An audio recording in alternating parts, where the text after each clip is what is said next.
Want to welcome Jrue Holiday to the Boston Celtics. Jrue, JT, Hendricks, and Lauren, welcome to Boston. We're thrilled that you're here. Thank you.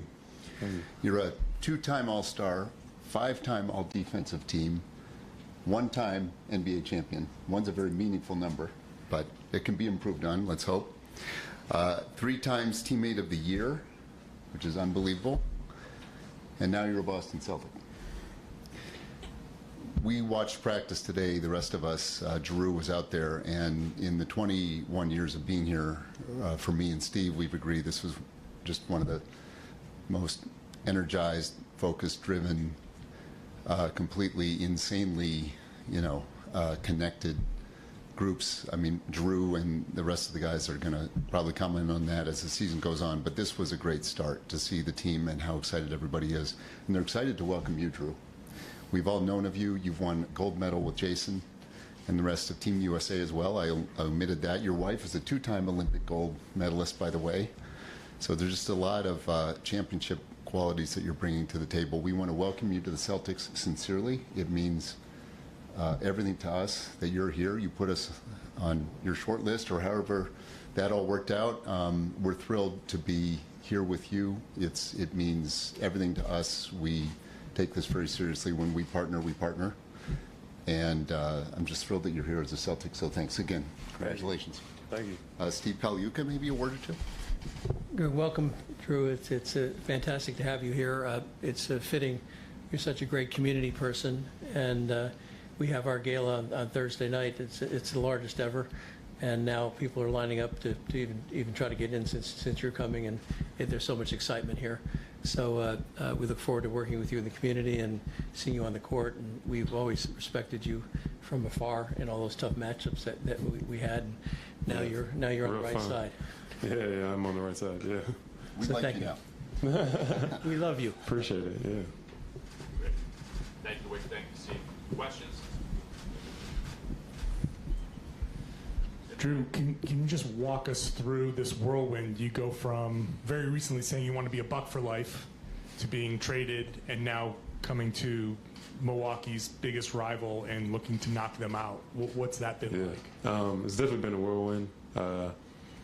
Just my family was established there, and we had school and things like that. We had friends, but it's also a part of the business. I feel like coming here is definitely my best chance of winning and being able to help the guys here that have made big moves and done great things in this league. So I'm here to really just help step up that game and become a champion. So it has been a whirlwind. Everybody here has been so gracious and graceful. Everybody's tried to tell me where to live and find out what neighborhood to be in and how close everything is. And that's just off the court, which I super appreciate because I'm all about family, and my family is the most important thing to me. But basketball-wise, all the guys have embraced me, all the coaches. Right when I got traded, Joe was the first person sending me clips on what to do on pick and roll defense or how to run the offense and things like that. So it's been very, very welcoming, and really just glad to be here, a part of this championship caliber group. And not only that, what this stands for. I mean, a Boston Celtic. And again, growing up in LA as a Laker fan, I know a lot of my family's probably hurt, but but I know this is a blue-collar town. They love people that work hard, and they put their heart into it. And that's just the type of person that I am, is every time I step into the court, I give you my everything. Well, welcome, Jrue. Reports said you wanted to be with the Celtics, once the deal went down with Portland. What kind of made this a destination you wanted to be, and now that you're here, for you and Brad, how do you look at this as a long-term home for you? I mean, you just look at the resume, right? You look at the history that this place has had. You look at the organization and everything that I've always heard about it. You look at how competitive they've been in the last 5-6 years, and even before that. Even when I was in Philly, I went Game 7 with Boston. Rondo hit 2 threes to go to the conference championship. So ever since I've been into the league and before that, this has been a championship caliber organization. So it was a very easy decision that this would be one of the places that I would have loved to come to. We also lost to you guys in 7 games not too long ago. So I think being a part of this type of organization and this group is something that I really want to be a part of. I know it is early, Brad, but the long-term home for him, is that kind of a conversation that starts early or kind of develops over time?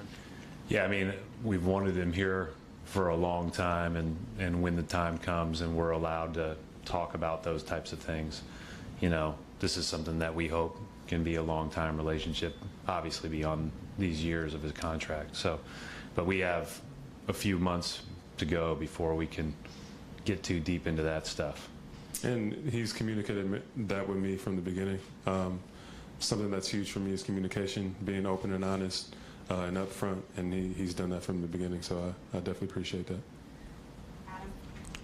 Jrue, what, obviously it was kind of an unusual situation, but what was kind of the correspondence you had with Portland over the last week, and did they give you a sense right away this was the direction they were going to go, and what kind of communication did you have back and forth about kind of taking that next step? Yeah, I think Portland blessed me, did a great job. Joe Cronin did a great job of communicating with me on what I wanted and how to proceed. Did a great job of putting me in a place that I get a chance to possibly win another one, which is super important to me. But working with them was very easy, very seamless, and made all this possible. And Steve and Wick, you guys have made a pretty clear, you know, ultimate goal for several years now. What was kind of, I don't know, your directive to Brad and the rest of the front office at the start of this summer, and what have you thought about the way it's unfolded now that kind of the final product's here? Well, as Brad said, we've really loved him since he was in New Orleans and watched his play. So the directive was do everything we can to get him here because he could be a key piece of a championship team. And it already looked, you know, he looks great out there with the guys today, and just we're very excited to be able to field a team like this. It feels fantastic. We're adding everybody we can who will add character, commitment, and extreme talent. We're also, unfortunately, letting some guys go that also have those characteristics, and it's very hard to make a trade. It's my least favorite part and my favorite part of what goes on here, but we're doing absolutely everything we can to win. That's what, if you're the Celtics ownership, that's what you do, or you make way for somebody else. And from a cultural standpoint, you know, he's a perfect fit for the Boston Celtics with all embodies, you know, hustle, community. As Wick said, teammate. I don't think anybody's gotten teammate of the year for 3 years. Well, you should. Ever. No, I'm not that good. Drew's a good guy, but Thanks, it's really fantastic cultural fit with us, and we're just so thrilled. Jrue, you mentioned some of the playoff series you had against the Celtics. You've played in some big games at TD Garden. How would you describe that environment, and how much are you looking forward to having the fans behind you? They're a bit crazy. I'm not gonna lie to you. They get rowdy. They get in your face. Definitely one of the best six men in the league, if not the best. I love the aggression. I love the environment. I think they care more about hard work on defense and getting loose balls and stuff like that over maybe windmill dunks and things of that nature. But again, that's the type of guy I am. I'm 10 toes to the ground, and I'm going to push and grind as hard as I can. So the fans are literally insane, and I'm proud to be I'm proud to be a part of that coming in this year.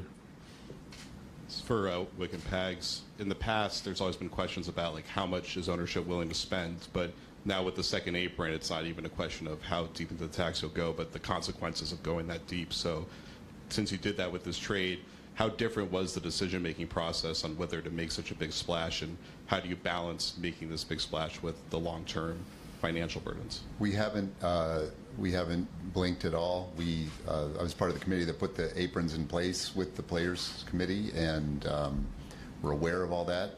We're going to be over the second apron, I believe, Brad, and paying those penalties, and that's the way life is. But it's designed so that we can have more competition in the league, and we're fine with competition as long as we win.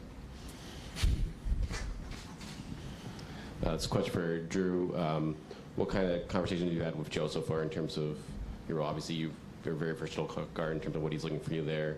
And additionally, with just having the opportunity here, obviously the Bucks made a change at your position here, now having a chance to go kind of toe-to-toe with him in this conference. How much are you relishing that opportunity going forward here?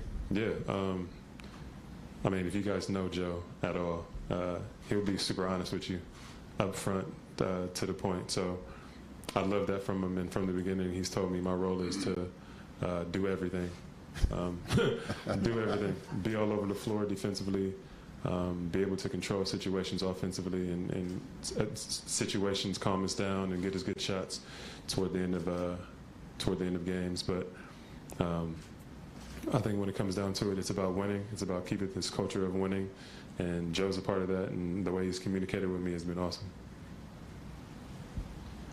Jrue, your resume speaks for itself on the court. But when we talk to Brad and Joe and your teammates about you joining this culture, they bring up your personality first, your poise, your commitment to the team, your unselfishness. I mean, how much do you take pride in people talking about you as the person, even before they bring up everything you've accomplished on the floor? Yeah, it means a lot. Again, I guess I'm a pretty good teammate. I've got Teammate of the Year a few times, but I feel like I'm a relationship person. I love having relationships and getting to know people on a deeper level, not only my teammates, but even in the community, as I think the guys up here have seen. But that's really big for me. It makes life really meaningful to get to know people, especially in this business where it can get crazy and kind of rowdy.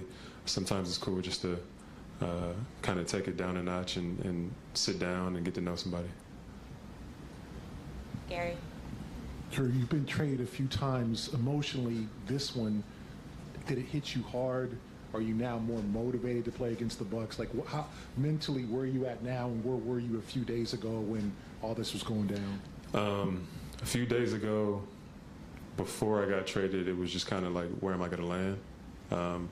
I had hopes of being here, and sometimes you don't want to get your hopes up just because, I mean, you can get your heart broken that way. But once I ended up getting traded here, that's what I was committed to. Again, a team who's been close to winning championships, who has those banners up there and has one covered because of how rich this organization is and winning is really, really important to me. And that's the reason why I play, is to win. I thought I had a chance of that in Milwaukee. It happened. Now I have the same chance, and winning is the most important thing to me. But going to play against Milwaukee, it should be fun. Just wondering how soon after you found out you were traded that Joe was sending you clips, and what was your reaction? It was like immediately. It was immediately. Yeah, it was right off the bat. Again, and just given the circumstances, I got traded, a couple of days before training camp, so I'm already behind the curve. He probably would have done that either way. If I would have gotten traded in midsummer or whatever, he probably would have done the same thing. But again, I feel like he's about his business. He's here to win and take this team to another level. And part of the reason why these guys brought me in here is to do that too. Was it exciting for you to be brought, in right away and kind of get that? It was. There was a sense of the unknown. And I think once I kind of got that certainty that, all right, this coach knows what he wants. He knows what he wants me to do, and is sending me clips right away just to be able to get on board and catch up as fast as possible. Because I'm a visual learner as well as just getting out there and learning. But I think to be able to kind of get that ahead of the curve was really big for me. I have two. Jrue, you obviously, it's new, but you've had a day to watch and a day to participate. I want to get your first impressions of being on the floor with these guys. But also, Brad, we've seen you up on this dais a few times, and no disrespect to anybody else that's been up there, I've never seen you smile as much as you have today. Okay. And I just kind of wanted to, you've talked about your desire to get Jrue many times here. What's this feeling like in the moment here that's kind of like bringing this reaction out from you? Was your question first, or Yeah, I don't know. It seemed like overreacting to me smiling? I think they'd rather get your question. I mean, obviously, Brad. Like, look, we know you. You're happy. You're like, this is the most emotion we've seen you show on here. Like, bad day to play poker with you. Yeah. That's true. But also, like, it does feel like this is a little bit different. Well, I think what Wick and Pag said, we just came out of practice. And we got a chance to see this group go at it. And if you were sitting anywhere right around the court, you were in danger of getting, hit by balls that were being thrown all over like a typical second day of practice. And if you watched it really closely, you could tell that we made 1,000 mistakes. But you could also see, like, there's that thing that's there, right? There's a togetherness, there's an excitement, there's a joy, a competitiveness. I'm one of the few people that gets like an amazing joy out of the shell drill. And I told Jrue when he went and got into Phil Pressey and almost made him quit coaching when he was guarding him, that made me so happy. So I was, I guess maybe that's why I'm smiling. It was just the result of the practice. Obviously, I've talked about what I think of this guy as a person, and I've talked all along about like that. The idea of competitive character matters so much, not only to as the individual, but how it impacts the team. And I think he brings it as well as anybody around. And so that's, I just think that's contagious. And so we're going to have to continue to do that. And, it's not on him to bring it every day, and other people have to bring it for him too. And that's how teams work. But we have a lot of guys that were competing with joy today. Not very well yet, but certainly with an upside that looks good. Jrue, your question is simple. It's just your first impressions of playing with these guys quickly. Well, it was kind of a two-parter. I think watching them first, you can tell some of the chemistry that guys had already had and the bonds that they had, which is really cool. You could tell that they were hungry and really about the things that maybe didn't work last year, but making them better this year. That's just from watching and then going out there and actually playing with them, because I've played against them for so long. It felt great. It felt great to get out there and compete.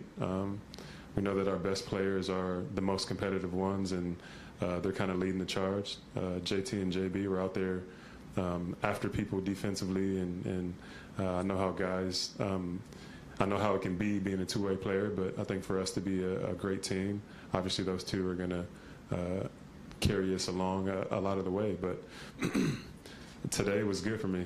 Again, I hadn't done much on the court since Wednesday just because I wasn't allowed to. But I was tired. It was intense mentally and physically. And like he said, it was a good day.